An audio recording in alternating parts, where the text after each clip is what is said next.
Hello and welcome friends, कैसे हैं आप लोग। चलिए आज हम लोग इस सेशन में इंडियन कॉन्स्टिट्यूशन का जो प्रीएम्बल है उसको देखेंगे, उसके क्या इम्पोर्टेंस है। तो ये जो प्रीएम्बल आज हमारे संविधान में दिख रहा है, इसको 13 दिसंबर 1946 की संविधान सभा की बैठक में पंडित जवाहरलाल नेहरू द्वारा इसको उद्देश्य प्रस्ताव के रूप में, ऑब्जेक्टिव रेजोल्यूशन के रूप में पेश किया गया था, जिसको 22 जनवरी 1947 को अपना लिया गया था 40 दिन के बहस के बाद। वही आज जो है हमारा संविधान की प्रस्तावना के रूप में दिखाई पड़ता है। संविधान का जो कॉन्सेप्ट है इसे यूएसए के कॉन्स्टिट्यूशन से लिया गया था। यूएसए के कॉन्स्टिट्यूशन से संविधान की जो प्रस्तावना है उसको लिया गया था। और अगर संविधान की भाषा की बात करें तो इसे ऑस्ट्रेलिया के कॉन्स्टिट्यूशन से लिया गया था। हमारा जो संविधान की जो प्रस्तावना है वो स्टार्ट होता है, शुरू होता है we the people of India, यानी कि हम भारत के लोग। यह जो टर्म है हम भारत के लोग, हमारे संविधान का सोर्स को दर्शाता है, सोर्स दिखाता है कि इसका स्रोत क्या है, यानी कि हम भारत के लोग ही इसके मुख्य स्रोत हैं। जिसने यह संविधान सभा अपने आप को संविधान सभा नहीं कह रहा है, बल्कि हम भारत के लोग कह के अपने आप को संबोधित कर रहे हैं, यानी कि इसमें में से होगा वो भारत के लोगों का ही होगा, यानी कि मेन जो पावर जो होगा वो किस में होगा, किसके पास होगा, भारत के लोगों के पास। उसके बाद एक देखते हैं इसको आगे। इसको प्रस्तावना को हम लोग 3 हिस्सों में बांट करके देखते हैं। पहला तो सोर्स, जो स्रोत है भारत के लोग। उसके बाद इसके क्या ऑब्जेक्टिव्स हैं, क्या उद्देश्य है हमारे प्रस्तावना का, और फिर इसके क्या नेचर है या स्वरूप है। तो सबसे पहले हम लोगों ने इसका सोर्स देखा कि इसका जो स्रोत है भारतीय संविधान का प्रस्तावना का वो भारत के लोग हैं। उसके बाद देखते हैं इसके क्या क्या ऑब्जेक्टिव्स हैं, या फिर ये हमारी जो प्रस्तावना है वो भारत के लोगों के साथ क्या क्या वादा करते हैं, या फिर भारत के लोग क्या क्या आकांक्षाएं रखते हैं प्रस्तावना पे। तो जो सबसे पहली जो आकांक्षा है या जो प्रस्तावना हमारे साथ वादा करता है वो जस्टिस का करता है। 3 तरह के जस्टिस की बात करते हैं। पहला तो सोशल जस्टिस, इकोनॉमिक जस्टिस और पॉलिटिकल जस्टिस। उसके बाद यह वादा करता है लिबर्टी का, स्वतंत्रता का, थॉट का, विचार, अभिव्यक्ति, विश्वास, फैथ, वर्शिप, पूजा, इन सारी चीज़ों का वो हमें स्वतंत्रता देते हैं, आज़ादी देते हैं, फ्रीडम ऑफ एक्सप्रेशन का। फिर उसके बाद जो नेक्स्ट वादा है हमारे साथ प्रस्तावना का या संविधान का वो है इक्वलिटी का, यानी कि स्टेटस में इक्वलिटी और अवसर में इक्वलिटी। अगला जो वादा है या फिर जो आकांक्षा रखता है भारत के लोगों से, विश्व बंधुत्व का, फ्रेटर्निटी का, भाईचारा का, ब्रदरहुड का। उसके बाद देश की एकता का, अखंडता का, और साथ ही हर एक इंडिविजुअल, देश के जितने भी नागरिक हैं सभी के गरिमापूर्ण जिंदगी को जीने के लिए उसको एश्योर करता है, उसको श्योरिटी देता है कि वो गरिमापूर्ण जिंदगी जिएंगे। हमारे जो संविधान की जो प्रस्तावना है उसमें हमें एक डेट मिलता है जिस दिन यह इनेक्टेड या फिर आत्मार्पित किया जाता है। वो डेट है 26 नवंबर 1949।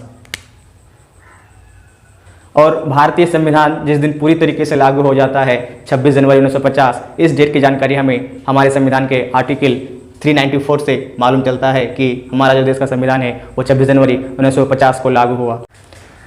एक जो विवाद रहा है हमारे इस प्रेम्बल को लेकर के, ये संविधान का पार्ट है या नहीं है, क्योंकि इसको अगर संविधान का पार्ट मानेंगे तभी इसमें हम अमेंड करेंगे, और नहीं मानेंगे तो इसमें हम अमेंड नहीं कर सकते थे। तो इसी को लेकर के कुछ वाद विवाद चला, जिसको हम लोग कन्वेंशनल व्यू के रूप में अगर देखें, परंपरागत जो विचार है उसके तहत भारतीय संविधान का हिस्सा नहीं है हमारा प्रीएम्बल, क्योंकि इसमें पेज नंबर नहीं है। और इस बात को 1960 में सुप्रीम कोर्ट के द्वारा माना गया था कि हमारा जो प्रस्तावना है संविधान का भाग नहीं है। वहीं जो मॉडर्न व्यू है या जो आधुनिक विचार है, इसके तहत प्रस्तावना हमारे देश के संविधान का हिस्सा है, क्योंकि इसमें यानी कि प्रेम्बल को वैसे ही अपनाया गया था जिस तरह से कि उसी प्रक्रिया से अपनाया गया था जिस प्रक्रिया से संविधान के जो अन्य प्रोविजंस थे उसको अपनाया गया था। इसलिए इसे भी भारतीय संविधान का हिस्सा माना गया, क्योंकि इसमें भारत का दर्शन निहित है। और ऐसा भी है कि जब कोई ऐसा केस आ जाता है जिसमें कुछ दुविधा उत्पन्न हो जाता है, तो उस स्थिति में भी भारत का संविधान का जो प्रस्तावना है वो उसको देखा जाता है कि यह क्या कहना चाहता है। 1973 का जो केशवानंद भारती वर्सेस केरल राज्य का वाद था, उस केस में इसको संविधान का हिस्सा माना गया। और 1994 के SR बॉम्बे वाद में प्रेम्बल को बेसिक स्ट्रक्चर यानी कि मूलभूत ढांचा मान लिया गया। चूँकि अब इसको भारत के संविधान का हिस्सा मान लिया गया था, इसलिए यह अमेंडमेंट के लायक हो गया था, इसमें अमेंडमेंट किया जा सकता था। तो जो ओरिजिनल प्रेम्बल था उसमें जो टर्म्स थे संप्रभुत्व संपन्न लोकतांत्रिक गणराज्य और एकता, ये टर्म्स थे। लेकिन जब इसको संविधान का हिस्सा मान लिया गया, उसके बाद जो इसमें अमेंड किया गया वो संप्रभुत्व संपन्न समाजवादी पंथ निरपेक्ष, यानी कि समाजवादी और ये पंथ निरपेक्ष नया टर्म जोड़ा गया। और साथ ही एकता के साथ अखंडता को भी इसमें ऐड किया गया, यानी कि भारतीय संविधान के जो प्रस्तावना है उसको संशोधन किया गया 42वां संविधान संशोधन द्वारा, और जिसके तहत 3 टर्म जोड़ा गया, जिसमें पहला समाजवाद, दूसरा पंथ निरपेक्ष और तीसरा अखंडता। अब इसके अगर हम स्वरूप की बात करें तो प्रेम्बल का स्वरूप कैसा है, नेचर कैसा है, तो यह संप्रभुता को दर्शाता है, यानी कि इसमें जो पीपल ऑफ इंडिया है उसका सुप्रीमेसी को दर्शाता है। जो अगला पॉइंट है समाजवाद जो कि 42वां संविधान संशोधन द्वारा इसको जोड़ा गया था। इसके द्वारा हमारे देश में मिश्रित अर्थव्यवस्था को अपनाया गया, या लोकतांत्रिक समाजवाद कहते हैं जिसे। लोकतांत्रिक समाजवाद या फीवियन समाजवाद का मतलब होता है कि स्टेप बाय स्टेप डेवलपमेंट या विकास। और एक जो कॉलमक्स का जो समाजवाद था वो रिवोल्यूशन के जरिए यानी क्रांति के द्वारा उसका समाजवाद था, लेकिन यहाँ पे कानून द्वारा या फिर संसद द्वारा कानून बनाकर समाजवाद की स्थापना की बात करता है। पंथ निरपेक्ष इस टर्म को भी 42वां संविधान संशोधन द्वारा जोड़ा गया, जिसको हम लोग धर्मनिरपेक्ष भी कहते हैं, दोनों सिमिलर टर्म है। धार्मिक मामलों में स्टेट का तटस्थता, यानी कि भारत का अपना कोई धर्म नहीं होगा बल्कि वो सारे धर्मों को बराबर नज़रों से देखेंगे। और गांधीयन विचार की बात करें तो ये सर्वधर्म समभाव की बात करते हैं, उसी का रूप हमारे प्रेम्बल में देखने को मिलता है। और फिर लोकतंत्र, जो अब्राहम लिंकन का फेमस परिभाषा है, जनता के लिए जनता के द्वारा शासन ही क्या है, लोकतंत्र है, तो उसे अपनाया गया। यानी कि हमारा जो लोकतंत्र है वो जनता के प्रतिनिधि के द्वारा चलाया जाता है, यानी कि जनता डायरेक्ट शासन नहीं करते हैं बल्कि जनता के प्रतिनिधि के द्वारा, यानी अप्रत्यक्ष लोकतंत्र।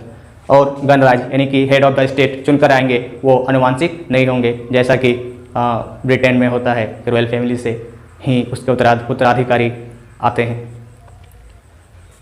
हमारे इस संविधान के प्रेम्बल को भारतीय संविधान की आत्मा भी कहा जाता है, या भारतीय संविधान का कुंजी भी कहा जाता है। क्योंकि भारतीय संविधान की आत्मा अगर आप सुने तो इसमें कंफ्यूज ना करें, क्योंकि बी आर अम्बेडकर ने फंडामेंटल राइट्स के जो भी उसके संवैधानिक उपचार के बात कहते हैं आर्टिकल 32, जिसको भारत के संविधान की आत्मा कहा था, तो वो अगर अम्बेडकर के नाम के साथ अगर जोड़ के कहा जाता है तो उसको भारतीय संविधान की आत्मा मानेंगे। और अगर बिना नाम का आता है तो भारतीय संविधान की आत्मा अगर कहा जाएगा, क्वेश्चन पूछा जाए तो उसका आंसर प्रेम्बल हो जाएगा। चलिए दोस्तों, आज का सेशन को यहीं पे ख़त्म करते हैं। भारतीय संविधान के इंपोर्टेंस को देख रहे थे, एक बार शॉर्ट में रिकैप कर लेते हैं। आज का जो भारतीय संविधान का जो प्रेम्बल दिख रहा है आपको, उसको सबसे पहले 13 दिसंबर 1946 को नेहरू द्वारा संविधान सभा में प्रस्तुत किया गया था, जो 22 जनवरी 1943 को पास हो जाता है। वही आज हमारा प्रेम्बल है। अगर प्रेम्बल का अगर स्रोत की बात करें तो ये भारत के लोग इसके स्रोत हैं। इसके क्या क्या ऑब्जेक्टिव्स हैं, ये क्या क्या वादा करता है। ये जस्टिस का वादा करता है, सोशल जस्टिस, इकोनॉमिक जस्टिस और पॉलिटिकल जस्टिस। लिबर्टी की बात करता है, लिबर्टी के लिए वादा करता है थॉट का, एक्सप्रेशन का, बिलीफ का, फैथ का, वर्शिप का। ये इक्वलिटी की बात करता है या वादा करता है स्टेटस और अपॉर्चुनिटी में। फ्रेटर्निटी का विश्व बंधुत्व की बात करता है, भाईचारे की बात करता है, एकता और अखंडता की बात करता है और हर एक नागरिक को उसको गरिमापूर्ण जिंदगी जीने के लिए आश्वस्त करता है।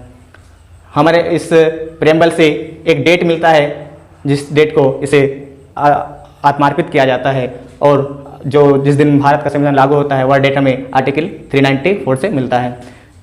भारत के संविधान का हिस्सा है या नहीं प्रेम्बल, इसको 1960 के बेरुवाड़ी यूनियन केस में ना कहा जाता है, जबकि केशवानंद भारती के केस में इसे भारत के संविधान का अंग मान लिया जाता है। वहीं इसको फिर आगे 1994 के एसआर बॉम्बे विवाद में इसे बेसिक स्ट्रक्चर का दर्जा मिल जाता है।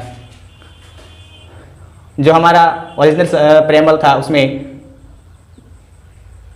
समाजवादी और पंथनिरपेक्ष टर्म नहीं था, उसको 42वें संविधान संशोधन द्वारा जोड़ लिया जाता है। साथ ही उसमें एक अखंडता को भी जोड़ा जाता है। इसके नेचर की अगर बात करें तो यह भारत के लोगों के सुप्रीमेसी को दर्शाता है। इसमें समाजवाद, मिक्स्ड इकोनॉमी जो कि फेबियन समाजवाद को अपनाया गया है, पंथनिरपेक्षता यानी कि राज्य का अपना कोई धर्म नहीं होगा, वो सभी धर्मों को समान सम्मान देंगे। लोकतंत्र, जनता के द्वारा, जनता के प्रतिनिधि के द्वारा जनता के ऊपर शासन, और गणराज्य जिसमें कि राष्ट्रपति या राष्ट्र अध्यक्ष हेड ऑफ द स्टेट चुनकर आएंगे, वंशानुगत नहीं होगा। चलो दोस्तों, अगर आप हमारे चैनल में नए हैं तो please like, subscribe and share. Thank you.